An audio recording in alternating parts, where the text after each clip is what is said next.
시청자 여러분, 한 주 동안 잘 지내셨죠? 신유리입니다. 이해랍니다.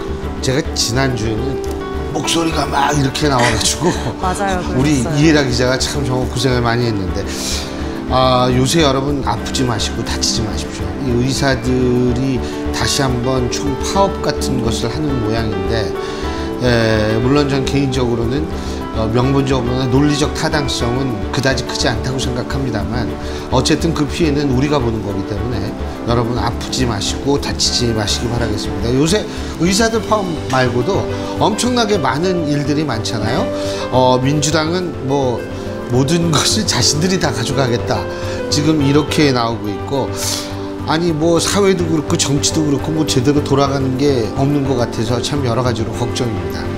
오늘 이런 얘기 좀 튼튼한 그리고 젊은 시선으로 들어보려고 모셨습니다. 국민의힘 김재섭 의원과 함께합니다. 안녕하세요. 네, 안녕하세요. 김재섭입니다. 안녕하세요.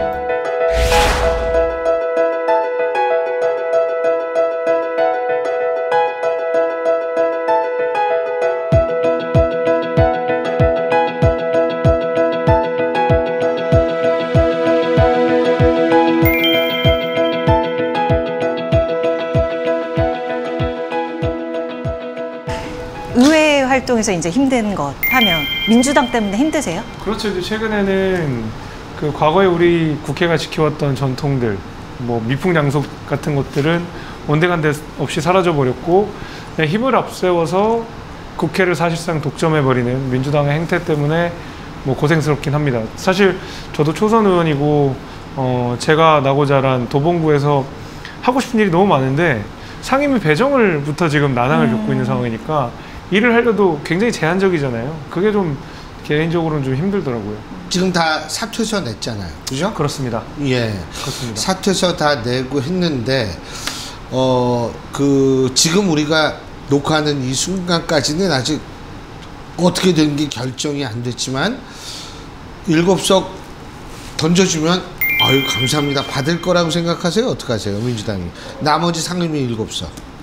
나머지 그러니까 민주당이요? 민주당이 이제 11개는 자기네가 가져갔으니까, 그렇습니다. 야 이거 남은 거 가져. 안 가져? 우리가 가질게. 이렇게 나올 거란 말이에요. 어떻게 하실 거예요? 그럴 건데, 저도 이게 약간 고민이 좀 되는 부분이, 사실은 마음으로는 안 받고 싶죠. 그거 뭐라고 이렇게까지 그 여당을 무시하고 국민의힘을 지지해 주시고 뽑아주신 국민들을 이 정도로 무시할 수 있나라는 처사 때문에 심정적으로는 정말 안 받고 싶습니다. 오히려 더 강경하게 뭐 대치를 하고 싶은 마음도 있는데, 여당이라고 하는 책무를 또 생각해 보면 그래도 우리가 주어진 내에서는 최선을 다해야 되는 게 아니냐, 이런 또 책임감도 좀 생겨가지고 심정적으로는 안 받고 싶지만 현실적으로는 받아서 그거라도 일단 시작해야 되지 않을까라는 게 그냥 개인적인 생각입니다. 그러니까 들어가서 이제 민생 경제 이제 챙기면서 정말 목소리를, 그게 현실적인 아니다, 이렇게 보시는 거죠? 네, 저는 그렇게 생각합니다. 그렇게 우리 김재섭 의원처럼 생각하시는 분들이 몇 퍼센트라고 보세요? 주로 초선 의원들 아니에요? 뭐 초선, 재선, 뭐 다선을 가리지 않고 그런 생각을 가지신 분들이 좀 있는데, 뭐 다수는 아닌 것 같습니다. 오히려 좀 소수에 가깝고, 다수는 오히려 이 정도로 여당을 무시하는 상황이 어디 있냐, 국회를 이렇게까지 망쳐놓은 경우가 어디 있냐, 우리가 강력하게 투쟁해야 된다라고 하시는 분들이 수로는 조금 더 많은 것 같습니다. 사실 여당을 무시한다라는 그런 것보다도 저는 여당을 찍은 투표 유권자가 약 45%거든요. 그렇습니다. 그렇습니다. 그러면 그 45%가 무시를 당하는 거라고 저는 생각을 해요. 그렇습니다. 예? 그리고 이제 뭐 국민 얘기를 하지만 그 국민이라고 얘기를 하는 건 자신들을 찍은 국민이다. 그렇습니다. 이런 식으로 해석될 소지도 있기 때문에 제가 볼 때 그건 굉장히 좀 위험한 발언이라고 생각은 하는데, 자, 그런데 당할 땐 처절하게 당해야지 오히려? 뭐죠? 피해자 이미지가 그나마 좀 생겨서 국민들이 야 이거 너무한다라는 얘기가 나올 수도 있다, 이런 얘기하는데 어떻게 보세요? 그러니까 정치적으로 그리고 심정적으로도 안 받는 게 오히려 모양이 더 좋을 수는 있어요. 그러니까 유리할 수는 있다고 봅니다. 왜냐하면 저희가 21대 국회 처음 시작했을 때 18개의 상임위원장을 모두 민주당이 다 가져갔고, 실제로 국민의힘이 그 가운데서 할 수 있는 역할들이 거의 없었고, 물론 그때는 야당이긴 했지만 그러면서 임대차 3법 그때 막 무지막지하게 민주당이 통과시켰고 본회의에 통과시켜버렸고 그러면서 사실은 저희가 4.7 재보궐선거에서 크게 승리하는 발판도 되지 않았습니까? 근데 제가 여기서 조금 마음에 걸리는 부분은 4.7 재보궐선거에서 크게 국민의힘이 이겼고 그 이후에 이어진 대통령 선거에서도 이겼지만 그 가운데서 임대차 3법, 민주당이 폭거를 했던 그 임대차 3법 때문에 그 고통을 국민들이 또 고스란히 겪고 있는 그 죄책감 같은 것들도 분명히 있다는 거죠. 저는 그래서 정치적으로 보면, 정치 기술적으로 보면 민주당이 가서 횡포 부리고 그냥 지금처럼 막 무지막지하게 밀어붙이면 국민의힘에게 동정론도 올 수 있고 아유 쟤네 너무하네 국민의힘에 힘 좀 실어주자 할 수 있는 여론이 있을 수 있지만 그 가운데 국민들이 보는 피해가 너무 불같이 뚜렷하게 보여서 좀 걱정은 됩니다. 지금 우원식 국회의장에 대한 사퇴 촉구 결의안을 채택을 했는데 인류 역사상이 아니라 대한민국 정치사에서 이 정도로 빨리 사퇴 결의안 낸 적이 없는, 사실은 우원식 국회의장 자신을 위해서도 그다지 명예롭지 못한 일이 발생을 했는데 꼭 그랬어야 한다고 보십니까? 일단 결의안 같은 것들은 어떤 법적인 구속력이 있다기보다는 상징적인 의미에 가까우니까 국민의힘 입장에서는 저렇게 일방적으로 폭주를 하는 민주당을 제어하지 않은 그 국회의장에 대한 명백한 책임 소재를 물어야 되는 정책 책임은 있습니다. 저는 그런 의미에서 결의안 촉구를 한 거, 결의안 채택을 한 거라고 보고 거기에 대해서는 납득이 되는데 우원식 의장이 이렇게 해야 되나에 대해서는 조금 비판을 저는 많이 받아야 될 것 같거든요. 그러니까 국회의장이라고 하는 것은 국가서열 2위에 그리고 우리 전 국민이 존경해야 되는 그런 자리인데 사실상 지금의 운영 방식은 오히려 국가서열 한참 더 뒤인 야당 대표를 위한 뭔가 방탄국회를 만드는 데 일조하고 있다는 인상을 감추기 어렵습니다. 특히 법사위원장, 운영위원장, 과방위원장 이 세 개의 핵심 상임위원장 가운데서 국민의힘 막판에 그렇다 그러면 법사위원장만 빼달라. 나머지 운영위원장과 과방위원장은 민주당 당신들이 가져가라 라고까지 이야기했는데 거기에 대한 조정을 안 해주시고 그냥 박찬대 원내대표의 말에 그냥 힘을 실어주게 되고 본회의를 개최해버린 거 아니겠습니까? 여기에 대해서는 저는 우원식 국회의장이 헌정사상 저는 나쁜 어떤 선례를 남겼다고 생각합니다. 아니 하지만 강성 지지층들 굉장히 좋아하는 것 같더라고요. 근데 저는 그건 좋습니다. 강성 지지층이 민주당을 어떻게 망치든지 그건 제 소관도 아니고 그건 민주당의 자율이라고 보거든요. 근데 국회의장이라는 자리는 민주당 손밖으로 벗어나는 자리잖아요. 이거는 헌법기관으로서 우리가 존중해야 되는 자리인데 왜 민주당의 강성 지지층들이 단순히 민주당의 전유물이 아닌 국회의장까지 좌지우지하면서 우리 헌정을 왜 문란하게 만드는가, 왜 우리 의정을 문란하게 만드는가에 대해서는 저는 도저히 납득하기 어렵습니다. 거기에요. 또 이 시점에 판검사 법 왜곡죄 들고 나왔잖아요. 이거 어떻게 보세요? 법 왜곡 판단은 누가 하는지 여쭙고 싶습니다. 일단. 네? 뭐예요? 법이 왜곡됐다. 법대 나오셨잖아요. 그러니까 제가 이거를 보고 우리한테 물어보면 안 됐죠. 결국에는 민주당이 보기에 이건 법 왜곡이다라고 보여지면 이거 죄를 묻겠다는 거 아니겠습니까? 근데 그 왜곡 여부를 누가 판단하나요? 그 판사라고 하는 자리 자체가 고도의 법 훈련을 받은 사람들인데 그분들이 이 법을 가지고 사안에 어떻게 적용할지 여부를 평생을 훈련한 사람들이 판사가 되는 것이거든요. 근데 국회의원이 된 분들이 이 법은 이렇게 왜곡한 거야 라고 함부로 판단할 수 있나요? 물론 법률 전문가들이 민주당 내에 있겠지만은 다 그런 분들은 아니잖아요. 각계각층에서 국회의원이 되셨으니까. 근데 고도의 법적 훈련이 되고 시험을 붙어서 현재 일을 하고 있는 판사가 해석한 법을 누구 맘대로 그렇게 왜곡했다고 판단할 수 있는지 결국 힘의 논리를 앞세워서 정치의 논리를 앞세워서 사법부를 흔들겠다라는 생각처럼 보여가지고 저는 이거는 삼권 분립을 명백하게 훼손하는 법안이라고 저는 생각합니다. 그렇죠. 판사 선출제 여쭤볼까요?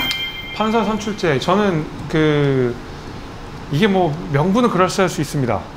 민주당이 좋아할 수도 있는데 이것도 저는 납득하기 어려운 게 우리 정치가 혼탁해지는 이유들 가운데서는 가장 큰 이유 하나를 꼽으면 결국 포퓰리즘이거든요.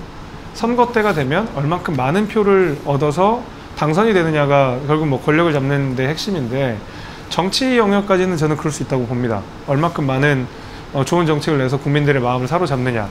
근데 사법부의 판단은 정치적 외풍으로부터 그다음에 어떤 여론으로부터 굉장히 멀리 떨어져 있어야 되는 거거든요. 저놈 나쁜 놈이다 하고 쫙 몰려가가지고 죽여놨더니 알고 보니 무죄다.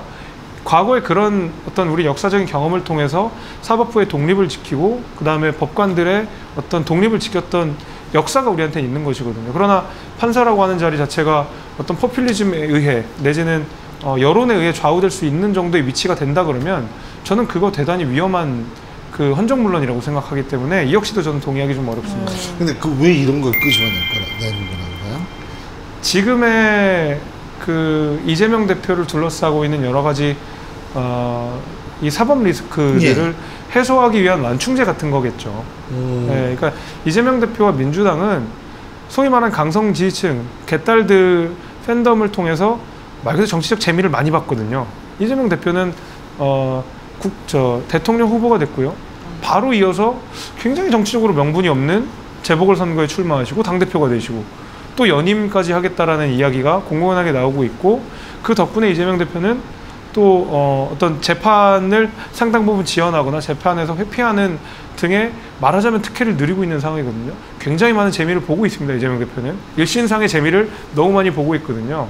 자, 그러면 나를 발목 잡는 유일한 걸림돌 하나가 있다 그러면 결국 아직까지 우리가 장악하지 못한 사법부, 여기를 흔들어야지 내가 온전하게 권력을 쟁취할 수 있고 이재명의 민주당을 넘어서 이재명의 대한민국을 만들 수 있겠다는 생각을 갖고 있기 때문에 저는 계속 이렇게 사법부를 흔드는 방식으로 이런 법들을 만들려고 하는 것 같습니다. 사법부 흔든다는 표현 하셨는데 이것과 그러면 앞서 우리가 얘기했던 민주당이 모든 거 가져가는 거, 이 상임위 이런 것들 둘이 연관이 있을까요? 그렇습니다. 저는 지금 국회가 국회보다도 적어도 그 민주당이 어떤 느낌이 드는 이재명 대표 로펌 같은 느낌이거든요. 예. 보면은 이재명 대표 뭐 대장동 관련된 변호사들, 뭐 이재명 대표와 굉장히 가까운 분들이 민주당에서 아주 주요한 자리에 공천들을 받아가지고 이번에 대거 민주당의 국회의원이 됐잖아요. 그리고 나서 지금 법사위를 장악하고 각종 상임위들 장악하면서 오직 이재명 대표를 향한 국회를 만들어가고 있는 상황입니다. 특히 법사위를 절대 양보하지 않겠다라는 점도 더욱이 그렇고요. 과방위도 마찬가지 아니겠습니까? 언론에 있어서 이재명 대표에게 불리한 거 하지 않겠다는 심사가 너무 잘 보이는 것 같고요. 운영위도 뭐 마찬가지인 것 같고요. 정부를 흔들어 보겠다. 관행들을 깨가면서 그렇게 하는 이유는 결국 이재명 대표의 사당화를 넘어서 이재명 대표의 어떤 국회 독재 넘어서는 이재명 대표의 대한민국을 만들기 위한 하나의 큰 로드맵에 다 그런 것들이 포함되어 있다고 저는 보고 있습니다. 근데 그 주위에 뭐 법조인 많으실 거 아니에요? 대학 동창 친구들. 그럼 그 친구들한테 물어보실 거 아니에요? 이게 어쨌든 사법 리스크가 언제쯤 그러면 나올 거라고 보세요? 결론이? 이게 사실은 대부분 이재명 대표 혐의가 뭐 제가 알기로 한 9개 정도? 뭐 굉장히 많은 수인데 재판은 지금 7개가 되고 있는 건가요? 그 중에서 이제 뭐 이렇게 주요 피고인의 1심 유죄확정 판결 난게가 이제 3개, 이번에 이화영까지 하면서 3개가 된 거고, 어쨌든 뭐 재판 수사 중이 지금 7개인데 이번에 수사까지 합해서 7개인데 뭐죠? 대북송금 문제가 다시 이제 추가로 기소가 됐기 때문에 뭐 엄청 많죠. 세기도 좀 어려울 만큼 뭔가 이 많은 상황인데, 이재명 대표는 공공연하게 수사 그다음에 재판 지연을 하고 있지 않습니까? 뭐 게다가 이재명 대표와 연관돼서 그 재판을 받고 있는 이화영 전 부지사 역시도 노골적인 재판 지연으로 본래 받아야 될 형량 뭐 이상으로 많은 그 형을 받았다, 유죄 판결을 받았다는 이야기들이 지금 나오고 있는 상황인데, 앞으로도 저는 대선이 3년밖에 안 남았는데 이 많은 혐의들을 대법원까지 가서 최종 확정 판결을 받기까지는 시간이 좀 많이 걸릴 거라는 생각입니다. 아마 대부분의 법률가들도 비슷하게 생각할 거고, 이재명 대표는 본인 스스로가 변호사였는지 그런지 모르겠지만 합법적인 수단 내에서 때로는 위법적인 뭐 거의 뭐 탈법적인 수단까지 강구해 가면서 재판을 지연하고 수사를 지연하려고 하는 노골적인 움직임들을 보이고 있기 때문에 저는 글쎄요, 뭐 뭔가 확정 판결 나기 전까지는 시간이 더 많이 걸릴 것 같고 아마 법률가도 비슷하게 생각할 거라고 봅니다.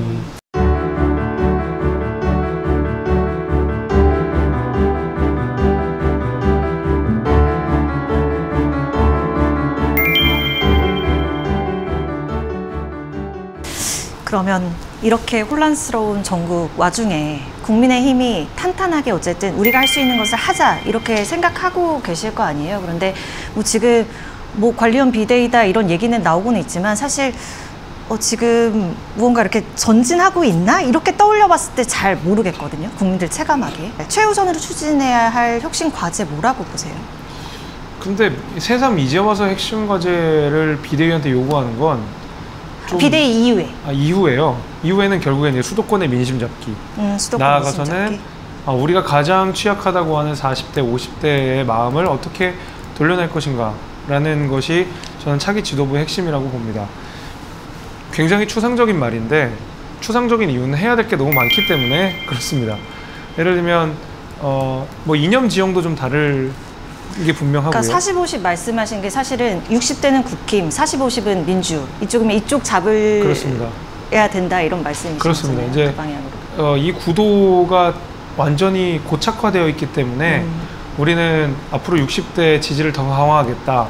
내지는 뭐 40대, 50대는 우리가 건들 수 없는 영역이니까 그냥 버리고 가겠다라는 태도로는 아무것도 못할 거라고 보는 것이 결국에는 이 사회의 주류는 40대, 50대가 될 수밖에 없거든요. 그리고 65세 이상 어르신들이 말하자면 국민의힘의 지지세가 강하다 하더라도 이것도 어느 정도까지 시효가 다 정해진 내용들 아니겠습니까? 언젠가는 40대, 50대들도 연장자가 될 거거든요. 그러면 인구 구조의 변화라든지 이런 것 때문에 국민의힘의 세는 앞으로도 계속 위축될 텐데 그냥 이게 고착되어 있으니까 그냥 우리는 뭐 40대, 50대는 신경 쓰지 않고 60대만 보고 가겠다라는 거는 굉장히 근시안적인 저는 방법이라고 보고 그렇기 때문에 저는 뭐 중도 확장, 외연 확장 이런 면에서 있어서 차기 지도부가 굉장히 많은 뼈를 깎는 노력을 저는 해야 된다고 봅니다. 당대표가 어떤 거 잘 갖춰야 된다고 생각하세요? 이 황우여 비대위원장의 일성이 보수층의 결집이었거든요. 예. 저는 그거 대단히 비판적으로 봤던 것이 이번에 22대 국회의원 선거의 결과물을 보게 되면 굉장히 높은 투표율을 보이고 있습니다. 제가 있는 도봉구 간만 해도 투표율이 70% 정도거든요. 거의 역대 가장 유례 없이 높은 투표율을 보였던 선거였는데 그 얘기는 즉 보수 지지층들이 다 위기의식을 느끼고 나와서 투표했다는 소리입니다. 그러니까 보수가 결집하지 않아서 졌다는 거는 거짓말이라고 생각하거나 아니면 기만하는 얘기라고 생각하고요. 그렇다 그러면 우리가 같이 투표장에 나왔던 그리고 우리를 찍지 않았던 분들에서 손을 내밀고 이분들에 대해서 우리가 마음을 열게 하는 그런 일들을 해야 될 거라고 보기 때문에 황우여 비대위원장과는 다르게 차기 당대표는 정말로 중도 외연, 수도권, 청년 우리가 갖지 못했던 지지층들을 갖는 노력을 하는 것이 일본 과제여야 된다고 생각합니다. 제가 두 가지 여쭤보고 싶은 게 첫째 아까 40대, 50대 말씀하셨는데 지금 우리 김 의원님은 30대 후반입니다. 네, 30대 네. 후반이시죠? 야 젊다. 네. 근데 왜 40대는 그렇게 진보 성향이 강하다고 보십니까? 원인을 알아야지 접근을 하죠. 이건 개인적인 분석입니다. 흔히들 뭐 과거에 이제 노사모의 주축이 되었던 세력들이 지금의 40대, 50대다. 뭐 그런 얘기도 있고 또 저희 일각에서 주장하는 것은 뭐 전교조의 영향이 있는데 저는 약간 동의하기는 어려워요. 저도 네. 아닌 것 같아요. 저는 그거는 동의하기는 어렵지만 뭐 그런 여러 가지 주장들이 있는데 저는 이제 이렇게 봅니다. 이념적으로는 정말로 노무현 대통령을 지지하고 그 노무현 대통령의 어떤 정치적인 뭐 생로병사를 다 본 그 사람들 입장에서 민주당에 대해서 각별한 심정을 갖고 있는 것까지도 저는 그게 한 꼭지라고 한다 그러면 지금 이 사회의 주류층들은 40대, 50대들, 사회생활을 가장 많이 하는 분들은 40대, 50대들이고 제가 분석하는 재밌는 관점은 이들이 내는 어떤 소득세 같은 거라고 봐요. 그러니까 예를 들면 진보정당을 우리가 지지를 하게 되면 당장 내가 진보정당을 지지했을 때 내가 벌어들이는 소득의 일부를 국가로부터 더 많이 뺏겨야 될 가능성들이 높아지는 거 아니겠습니까? 어쨌든 분배나 형평의 정의를 더 많이 외치는 것이 진보정당의 어떤 이념이기 때문에 그렇지만 우리나라의 소득세를 보게 되면 조금 재미있는 것이 가장 고소득을 누리고 있는 그러니까 가장 고소득층 같은 경우에는 소득세율이 굉장히 높습니다.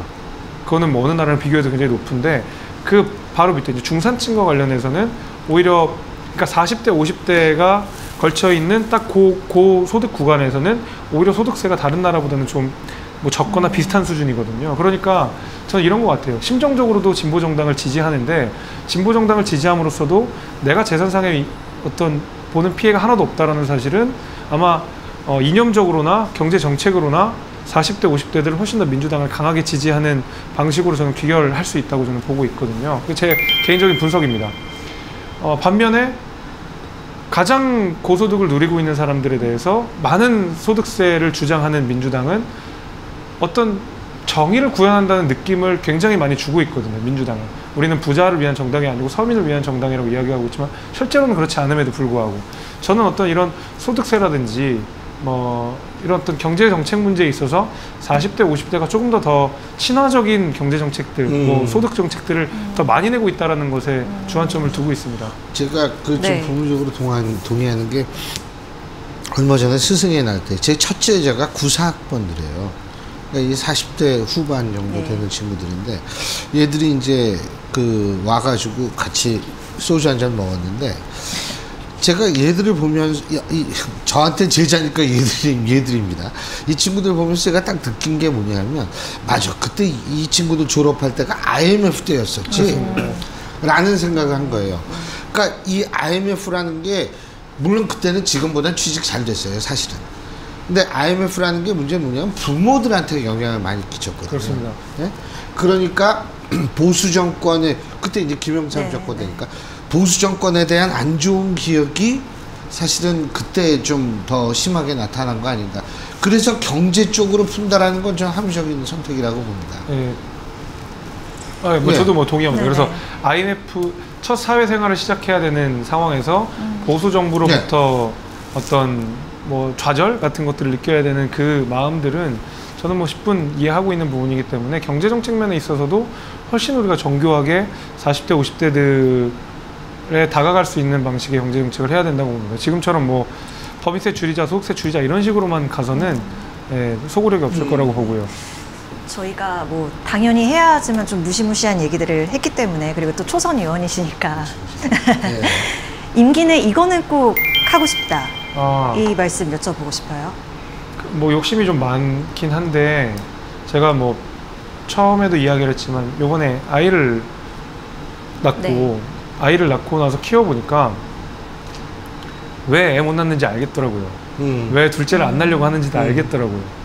뭐 밤에 가서 애를 봐야 되는 건 너무 뭐 기본적인 이야기고 당장 저희 뭐 아내는 학업을 중단해야 되는 상황이 되고 그 다음에 뭐 둘이 살던 집이 좁으니까 이사를 가야 되는데 이사를 가자니 집값이 너무 비싸고 그렇다고 신생아 대출이나 신혼부부 대출은 너무 적게 나오는 수준이고 그러니까 하나하나가 다 걸림돌이더라고요. 이런 것들이 내 삶의 어떤 걸림돌로 마주하는 30대 40대는 애를 안 낳을 수밖에 없다.